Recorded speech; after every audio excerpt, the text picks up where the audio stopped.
जो ढिशुम ढिशुम की आवाज सुनाई देती है वो दरअसल चप्पल और कच्चे मांस से बनाई जाती है। हाँ सच्ची। So we have a flank steak. तो जैसे कि लेकिन ये तो कुछ भी नहीं, क्योंकि अगर मैं बोलूं कि एक घोड़े की चाल और नारियल में बहुत कुछ कॉमन है तो क्या आप मेरी इस बात पर विश्वास करोगे? आप करो ना करो, फिल्म के बड़े पर्दे के पीछे के लोग तो करते हैं। लेकिन इससे पहले कि मैं आपको इसका राज बताऊं, एक बात बताओ, अगर आपको कोई बोल दे कि बारिश की आवाज को रिकॉर्ड करना है तो आप सबसे पहले क्या रिकॉर्ड करोगे? असली बारिश या नलके से बह रहे पानी को? राइट। अब अगर आपने ये दो बातें सोची तो आप पूरे के पूरे गलत हो, क्योंकि मूवीज में बारिश की आवाज रिकॉर्ड करने के लिए नमक और शक्कर का इस्तेमाल किया जाता है। लेकिन कैसे? वेल, ऐसे ही आवाजों के पीछे का सच हम जानेंगे। नंबर 1, घोड़े जैसी चाल। एक बात बताओ, जब भी आप ये आवाज सुनते हो तब आपका दिमाग ऑटोमेटिकली घोड़े पर चला जाता है ना? लेकिन अगर मैं कहूँ कि आपका दिमाग बहुत गलत दिशा में दौड़ रहा है, क्योंकि असल में ये तो नारियल के छिलके की आवाज है। जी हाँ, और ये सीन जो हमने बाजीराव मस्तानी में देखा था, जहाँ रणवीर सिंह अपने घोड़े पर सवार जंग लड़ने के लिए भागे जा रहे हैं, उसकी भी आवाज कुछ इसी तरह बनाई गई थी। और ये कमाल का टैलेंट के पीछे बोले आर्टिस्ट सज्जन चौधरी और करनैल सिंह का हाथ है, जिन्होंने नारियल के छिलके की मदद से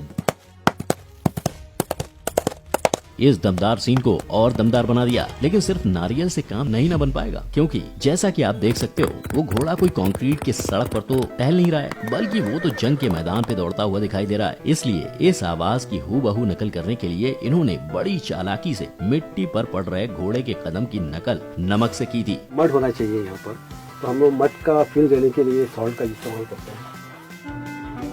वैसे यहाँ आपको जानकर हैरानी होगी कि ये नारियल और घोड़े की चाल का कनेक्शन सबसे पहले 1975 की picture Monty Python and the Holy Grail से ली गई थी,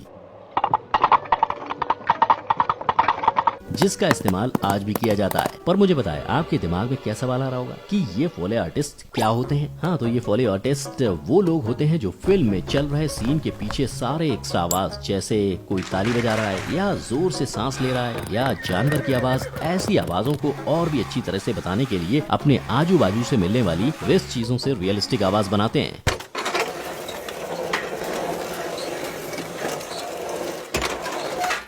इन्हीं आवाजों की कारीगरी करने में लगभग 1 से 6 लाख तक का भारी भरकम खर्चा प्रोड्यूसर को लगता है। लेकिन आखिर क्यों एक मूवी पर अलग से इतना सारा खर्च करके इन अतरंगी चीजों का इस्तेमाल किया जाता है, जब टेक्नोलॉजी इतनी एडवांस हो चुकी है? तो भाई, इंडस्ट्री के लोगों की माने तो चाहे जितने भी नए और आधुनिक साउंड टेक्नोलॉजीज क्यों ना आ जाएं, एक लाइव साउंड रिकॉर्ड करके मूवी में इस्तेमाल करने का इफेक्ट कुछ अलग ही होता है।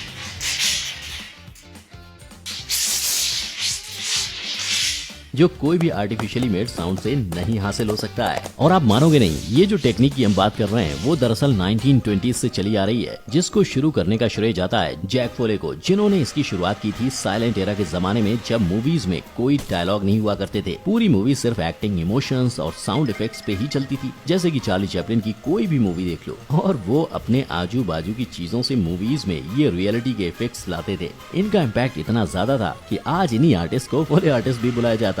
नंबर 2, कदम कदम बढ़ाए जा। तो सीन कुछ ऐसा है कि हम जब बड़े पर्दे पर कोई हीरो या विलेन की एंट्री देखते हैं, तब उनके कदमों की आवाज से ही एकदम साफ पता लग जाता है कि भाई कोई तो दमदार कैरेक्टर की एंट्री हो रही है। पर आखिर ये फीलिंग के पीछे क्या राज हो सकता है? अरे भाई, यहाँ भी हमारे फोले आर्टिस्ट ही अपना जादू दिखाते हैं, और ऐसा वो खुद अलग अलग जूते पहनकर करते हैं। लेकिन ये गलतफहमी में मत रहना, हर एक्टर एक्ट्रेस की चाल के लिए एक ही जूता इस्तेमाल किया जाता होगा, क्योंकि मजेदार बात तो ये है कि इन फोले आर्टिस्ट को भी हर कैरेक्टर के हिसाब से उनके कदम और चाल की आवाज की नकल करनी पड़ती है। जैसे कोई गब्बर की तरह आइकॉनिक विलेन हुआ तो उसके चलने की स्टाइल भाग मिल्खा भाग के मिल्खा से बहुत अलग होगी। उसी तरह अगर कोई नाजुक सी हीरोइन की नजाकत भरी चाल को आवाज देने की जरूरत पड़ जाए तो उस रोल के लिए भी अलग से जूते चुने जाएंगे। और इन फोले आर्टिस्ट को इन एक्ट्रेस की इसी नजाकत को अपने स्टूडियो में अपने तरीके से बनाना पड़ता है। यानी देखा जाए तो इन फोले आर्टिस्ट को भी किसी एक्टर या एक्ट्रेस की तरह हर कैरेक्टर को बहुत ध्यान से समझना पड़ता है, और तभी जाके वो सही तरीके से उनकी चाल की आवाज देने में सफल हो पाते हैं।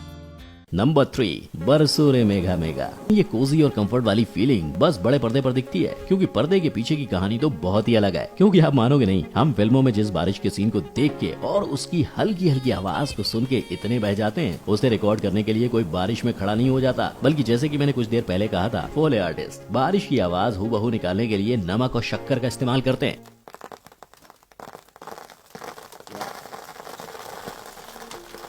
और सिर्फ इतना ही नहीं, उन लोगों को इस बात का भी ख्याल रखना पड़ता है कि फिल्म के सीन में बारिश कितनी तेजी से गिर रही है या फिर हल्की हल्की ही गिर रही है। यानी इन्हें हर उस बात का ख्याल रखना होता है जिस बात पर शायद किसी दर्शक का ध्यान भी न जाता होगा। नंबर 4, नादान परिंदे। अच्छा तो दर्शकों, एक बात बताओ, क्या आपने कभी किसी पंछी और अपने वॉलेट में कोई भी समानता देखी है? आई एम श्योर आपने नहीं देखी होगी, पर हमारे कमाल के पोले आर्टिस्ट को ये समानता दिखाई देती है। अब इससे मेरा मतलब ये है कि जब भी कोई फिल्म में पक्षी या परिंदे को उड़ने या उसके पंखों को फड़फड़ाने की आवाज को बताना होता है, तब ये पोले आर्टिस्ट और कहीं नहीं बल्कि अपने पीछे की पॉकेट में ही हाथ डालते हैं।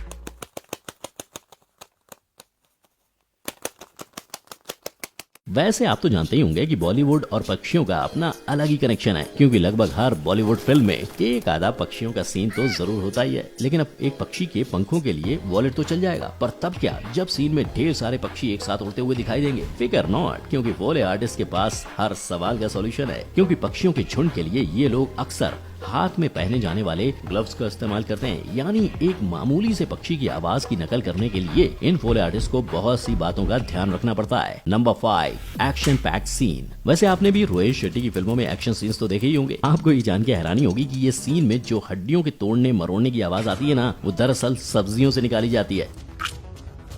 जी हाँ, दरअसल फ्रिज में पड़े हुए गोभी को अगर माइक्रोफोन के सामने कुचला जाए तो एकदम डिट्टो हड्डियों के टूटने की आवाज आएगी। यही नहीं, ऐसे और भी तरीके हैं जिससे हड्डी के मरोड़ने की आवाज निकाली जाती है, जैसे सेलरी या फिर कच्चे पास्ता से भी। वैसे ये तो बात हुई हड्डियों की, पर अगर तुम किसी फाइटिंग सीन को देखो तो सिर्फ हड्डियां तो नहीं टूटी है ना, विलेन और हीरो के बीच में एक आधा मुक्का और लात भी पड़ ही जाती है। इन पंचिंग और किकिंग के सीन्स में आवाज डालने के लिए ये लोग अपने आप को ही पीट लेते हैं। और आप मानोगे नहीं, कभी कभी अगर सीन में एकदम दमदार पंच को दिखाना पड़ जाए तो ये लोग कच्चे मांस का भी इस्तेमाल कर लेते हैं। अब इससे होता क्या है, ये मांस को पंच करने से जो आवाज निकलती है वो हूबहू किसी को सच्ची में पंच कर रहे हो वैसी लगती है। अब पंच तो थोड़ा इंटेंस हो गया। मान लो कि साधारण से थप्पड़ वाले सीन पर आवाज डालनी पड़ जाए तो ये पोले आर्टिस्ट चप्पल से अपना काम चला लेते हैं। वहीं अगर कोई जंग का सीन दर्शाना है, जैसे अगर हम बाजीराव मस्तानी के सीन की बात करें, तो पोले आर्टिस्ट अपने पास मौजूद अलग अलग प्रॉप्स की मदद से उस सीन को और बेहतर बना देते हैं। बेसिकली इन सारी चीजों से एक बात तो एकदम क्लियर हो जाती है कि बस मूवी बना देने से काम खत्म नहीं हो जाता, बल्कि वो तो बस 30% जितना काम होता है। बाकी का सारा मिर्च मसाला और मैजिक तो ये साउंड डिपार्टमेंट वाले और एडिटिंग वाले करते हैं। तो अगली बार जब आप कोई मूवी देखने जाएं तो ध्यान से कान खोल कर साउंड इफेक्ट्स पर जरूर ध्यान लगाना। क्या पता आपको इस वीडियो में दिखाई गई कोई रेफरेंस ही मिल जाए। और ये सारे पॉइंट्स में से आपको सबसे शॉकिंग पॉइंट कौन सा लगा, ये नीचे कमेंट सेक्शन में जरूर बताना।